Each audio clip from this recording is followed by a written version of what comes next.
What's up everyone, Carter's 1000 here. Welcome back to another video. Today we got my Royal Rumble 2025 predictions and I'm very excited for the Royal Rumble this year. It's always one of my favourite shows, but this year it's even more exciting because the road to WrestleMania isn't as predictable as it normally is. Normally you kind of get a direction of where we are heading, but this year there's a lot of different roads they could take. There's a lot of different options for matchups we could get, and a lot of them are very exciting and intriguing, so it makes it hard to predict the Royal Rumble, but I'm going to try. And yeah, before we do get into it, do leave a like, comment, and subscribe. Let me know who you think will win the Royal Rumble matches and what your predictions are going into WrestleMania. So the first matchup we have is the Women's Royal Rumble. The build-in Women's Royal Rumble wasn't really that great. Also, I do want to say I am recording this before SmackDown, just in case anything does get added, any match-wise or participants or stuff like that. So yeah, the Women's Royal Rumble, the build hasn't really been anything great. I feel like for weeks they kind of forgot about it, and then they had like Nia Jax announce, and then a week after they have Bayley announce it. Then they had given Nia Jax a title match, even though she's challenging for the belt in the Royal Rumble matchup. Yeah, it was just kind of felt like it was an afterthought in WWE's mind. But yeah, in recent weeks we started to get more people starting to announce themselves for it, which is good. So yeah, who do I think will win it? I'm going for Io Sky. I do think Charlotte Flair is a very, very, very high possibility of winning, but I don't think WWE will do what everyone's expecting them to do with the Women's Rumble, and I feel like Io will get the win and go on to challenge Rhea at Mania, and that will leave the door open to still do Tiffany versus Charlotte down the line at WrestleMania. Like, you can get there while having Charlotte win the Rumble matchup.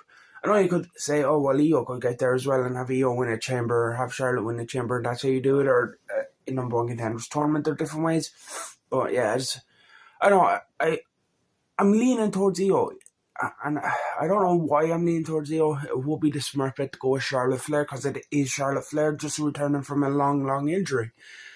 But I feel like the fact that they announced Charlotte beforehand, I don't know. I don't think they'd announce it if they were going to have her win. I think they maybe want to keep that as a surprise, so people wouldn't expect it. Or maybe they're not announcing it because they think, oh well, we'll have Becky as a surprise and that will kind of overshadow it, and they didn't want to have one overshadow the other. I don't know. But yeah, the fact that they announced Charlotte for the Rumble, it just makes me think she isn't going to win it, and I'd love to see Io Sky do it. That's maybe why I'm going with her over mine on that one. Who do I think the final four will be? I do think it'll be Io. I do think it'll be Charlotte. I'm going to throw Becky in there because I do think Becky will be back for the Rumble. And then we will go with, I'm thinking Bianca, but I think maybe Bianca gets eliminated by Jade, or there's some involvement and development in that. No, I'm going to go Bianca in the final four, and I'm going to have Bianca throw out Jade, because I do think where this is going is Bianca and Naomi will be behind the attack on Jade Cargill, and it will lead to a Bianca Belair Jade Cargill match at WrestleMania. Maybe, but then do they want to turn Bianca heel? Well, you could also have Jade come back and blame Naomi, and Bianca side with Naomi as faces and Jade as the heel, but I don't know if that makes sense because Jade's the one that got attacked. I feel like just the direction it is going to lead to a Bianca and Jade match at WrestleMania. Other surprises I do think we'll see the debut of Jordynne Grace as an official WWE superstar. I know she posted saying that she won't be there, but she did that last year and she was. So yeah, I do think we will see Jordynne Grace. In terms of Jordynne Grace, I think she'll have a good show, and I think she could pick up the most eliminations and get put over strong. But I don't see her winning.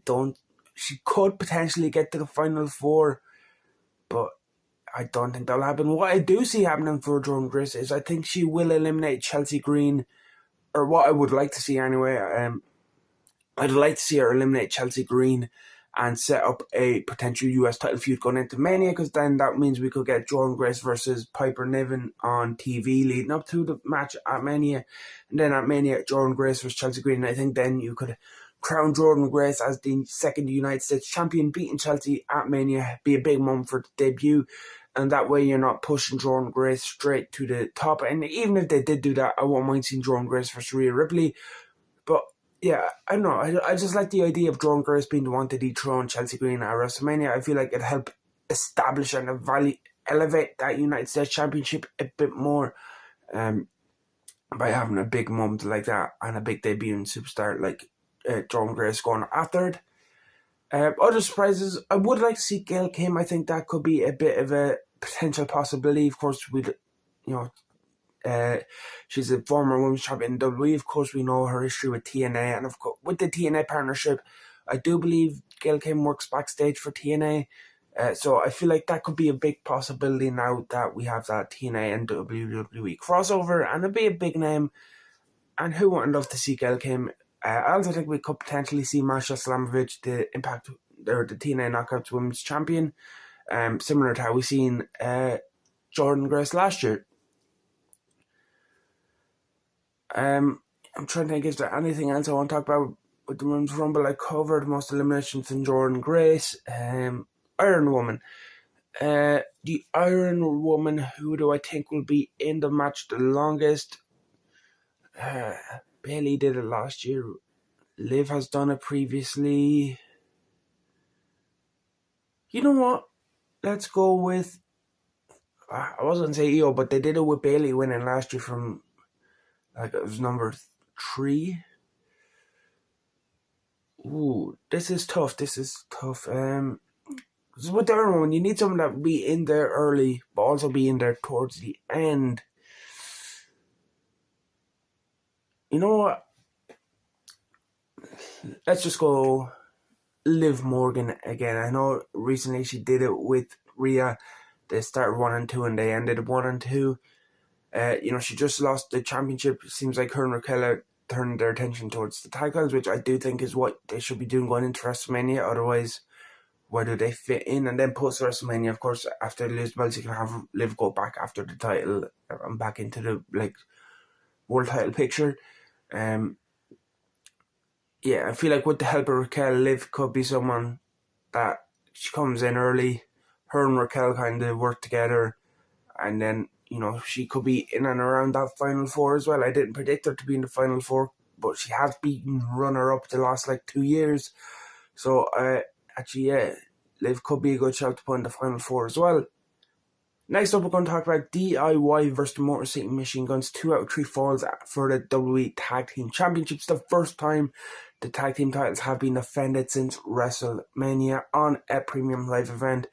The SmackDown Tag Division has had a breath of fresh air pumped into it with the arrival of the Motor City Machine Guns. I feel like the focus on the tag division on SmackDown has been a key point to SmackDown as of late, since the Machine Guns got there. Of course, you've this story around the tag titles.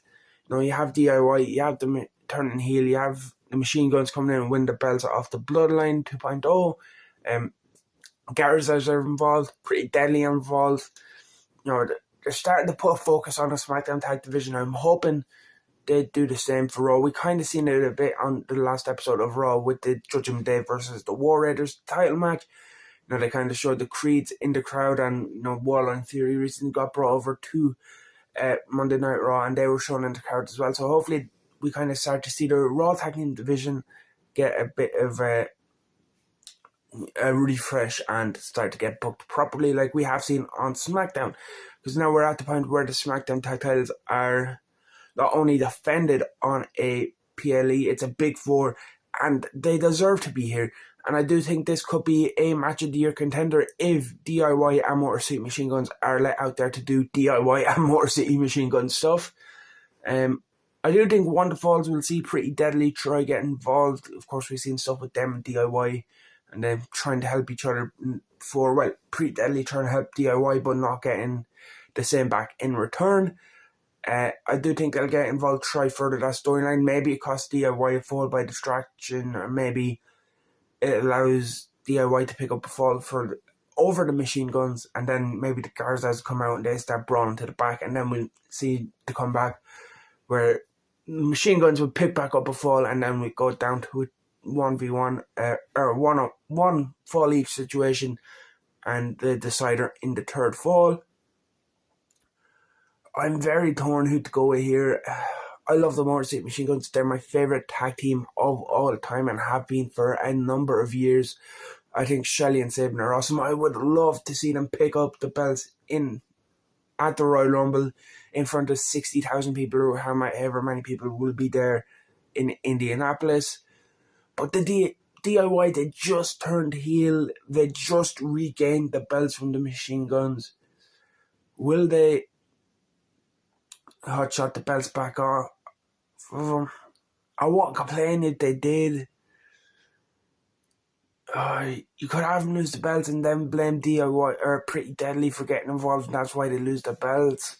But you could also, have Pretty Deadly say, well, we help you, now give us our title shot that they've been asking for.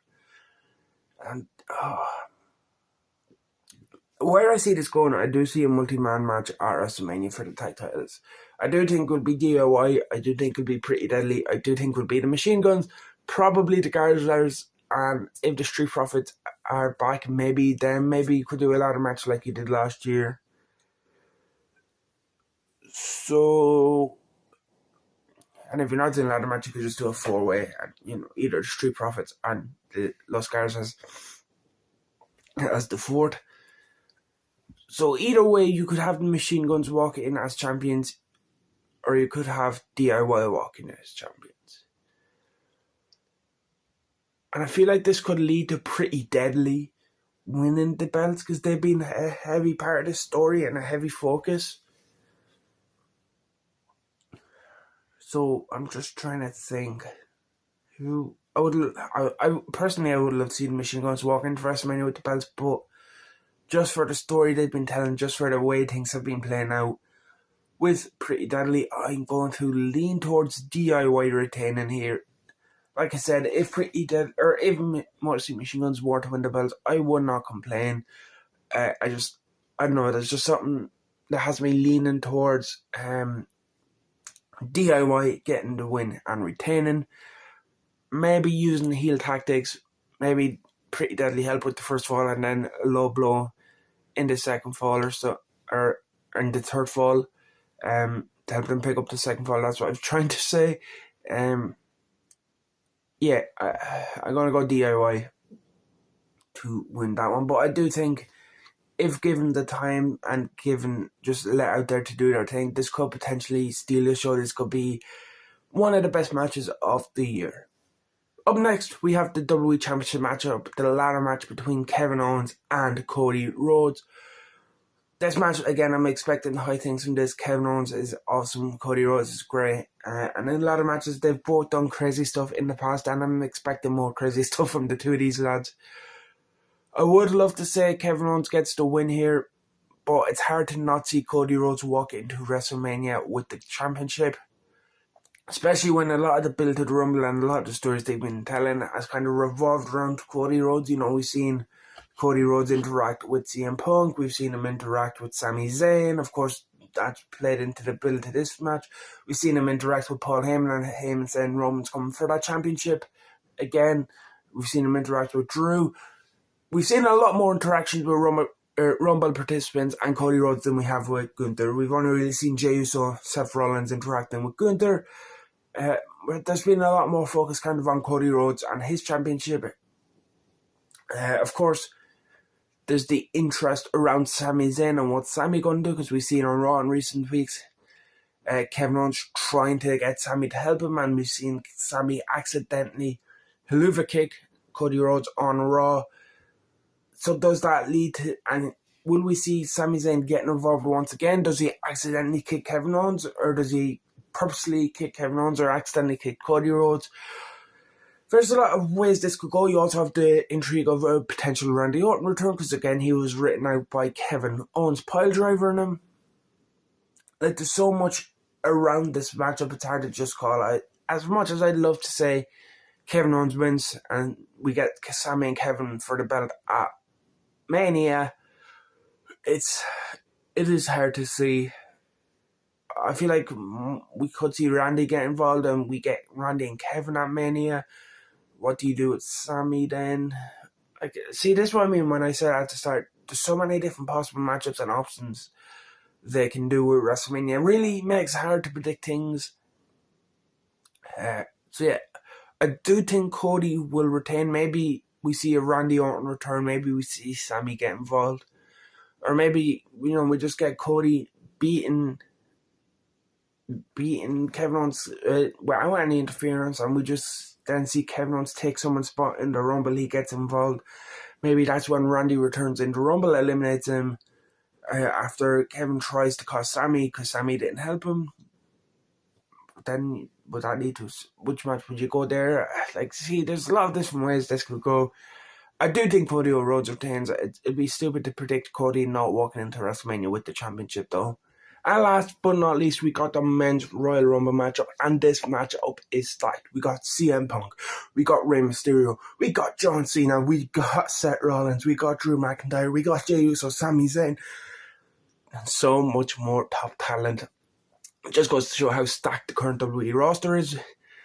I didn't even mention Penta there. So yeah, it is hard to predict this year's Royal Rumble because of how stacked it is, but I am leaning towards one of the greatest of all time, a man approaching his final year as a professional wrestler before retirement. Of course, we're talking about none other than John Cena. It's hard to bet against Cena. I feel like Cena has to be the favourite going into it. The main reason I'm leaning towards Cena, I know a lot of people are talking about how it would be good to see Cena get the adversity of failing in the Royal Rumble. Maybe he has the Shawn Michaels 2010 moment where he gets knocked off and he's clawing on, trying to hang on, and he's that desperation that we seen with Shawn to win the Rumble, we get with Cena this year. But the main problem I have with that is if someone else does win the Royal Rumble, how do we get to see? Does Cena go after Gunther and the World Championship then, or do we get the Cody match, which is what I feel like a lot of people are thinking and a lot of people would want? Because you get the new face of the company versus the old face of the company. Because how do we have set up this year's Royal Rumble? A lot of it has revolved around the winners going after Cody Rhodes. We had this segment on Raw with Punk and Cody where Punk's like, I've seen what the toll this championship is taking on you. And, basically saying that, well, he is going to come for a championship if he wins the Rumble. We had Heyman and Cody interact, I believe it was on SmackDown a couple of weeks ago, when Heyman said Roman's got the Ulafala back, now he wants his championship back. We've seen Drew and Cody interact, and Drew is someone that I could have seen going after Gunther if it wasn't for this segment, where he said that he's coming after anyone that's helped the bloodline, including Cody Rhodes. Like, the only real other options that I could see potentially winning and going after Gunther are Jey Uso, which is like a very outside shout because of how he went after the championship at Saturday Night's main event and lost. He's said that he's going to enter the Royal Rumble and he's going to come back after Gunther. Seth Rollins could go after Gunther as well, based on what we've seen on Raw with them two interacting. Sami Zayn could have been someone to go after Gunther as well, but his involvement in the Kevin Owens and Cody Rhodes storyline makes me think it would make more sense if he was to win it to go after that championship. Just because that's what he's been involved in that. So, I feel like if Cena is to go to WrestleMania and challenge for the championship against Cody Rhodes, the best the option that most makes sense would be the Rumble. Because, like I said, you've set up a lot of people going after Cody, and that's a fault on the booking, I do have to say, that they've made one championship feel more important than the other. They've made it feel like the championships aren't on equal terms. Because you had last year going into WrestleMania with Seth and Cody as champions, where you were like, well, Punk will win and go after Seth and the World Championship. Or, of course, Cody, if he won the Rumble, he could go after Roman again. So you had both championships feel like equals. You didn't have one where you're like, oh yeah, that definitely it makes sense for him to go after this belt over the other. and I feel like that's a fault in the booking for making one championship feel less than the other. Even, we've seen it here where the World Championship isn't being defended at the Royal Rumble. PLE was defending at Saturday Night's Main Event, whereas the WWE Championship is being defended at the Rumble. Like, again, that's kind of telling your audience, well, one kind of matters more than the other. So yeah, that's why I'm kind of leaning towards Cena. Some surprises I do think we'll see, like Joe Hendry. I'd love to see Jeff Hardy from a TNA aspect. I'd like to see Obafemi come up from NXT for a Rumble appearance. Maybe we get Ethan Page. Almost just recently leaving Noah after his excursion, so he could be someone we see. I think Pat McAfee is going to be a definite shout. He used to play, I believe he used to play for the Indianapolis Colts. It's in their stadium. They're going to give Pat that big pop. As you know, I won't really want to see it. We've seen Pat in the Rumble recently and stuff. Like I wouldn't waste a spot on that, but we are going to do it. I think Jacob Fatu will be the one to pick up the most eliminations. I think we'll get a great run for Fatu, especially after the stuff with Braun Strowman. I feel like they'll capitalize on that, have him come out and just destroy everyone. And in terms of the Iron Man, I like the idea of Carmelo Hayes doing it, but I do think Carmelo will be an Iron Man. I do think he'll have a long run in and showing in it. But I think the real Iron Man will be Seth Rollins. I can see Seth coming in early, maybe even as early as 1 or 2, and lasting too near the end. And putting in an impressive performance. I do think Carmelo Hayes could be in with a shout of that, or a Chad Gable. But I just see someone like a Seth Rollins being in there early and lasting towards the end. So yeah, that is it for my Rumble predictions. I will be doing a review. That review I'll try my best to get out Sunday, but it very well could be Monday because I will be going to the OTT local Rumble as well. So I'll probably have to watch the first half of the Royal Rumble pay-per-view on my phone on the bus back home. So yeah, depending on like how signal is on that, I might not actually get to rewatch that until Sunday morning. So yeah, I'll try my best to get out Sunday. So yeah, leave a like, comment and subscribe, and I'll see you in the next one.